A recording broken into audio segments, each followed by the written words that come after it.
Senator Wicker, please. Thank you very much, Mr. Chairman. General Brown, I think the chairman of this committee is correct to worry aloud in his opening statement that the budget proposal comes against a backdrop of a very dangerous environment, including a very heated shooting war in Eastern Europe. And yet we have a list of $4.6 billion that are not funded, including hypersonic testing, F-35 procurement, and weapon system sustainment, among other things. Why aren't these in the budget request?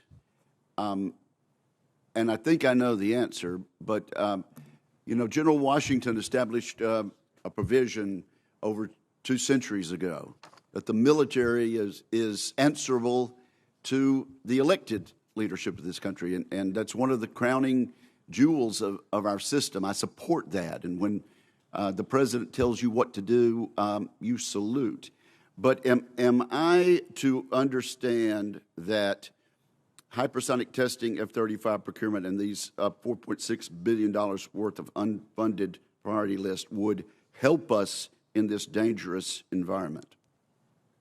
Senator, they would, and this is in addition to what we have in the budget. But these are the capabilities that to provide, for the Air Force to be able to do what the nation's asking it to do. So, if we don't get them, what will the result of that be, General Brown?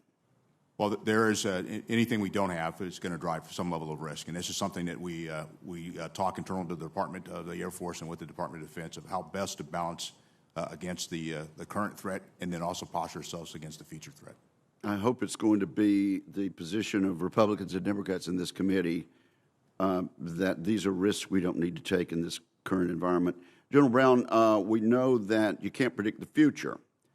That's why the FY22 budget planned for 2.2% inflation, and yet here we are, over 8%. What do you think the inflation will be for the things you need?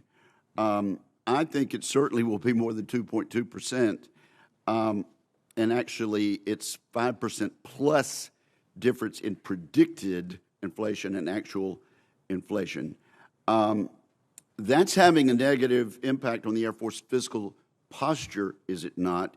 Is it more expensive for you now to procure the needed items and train airmen than it was for you last year?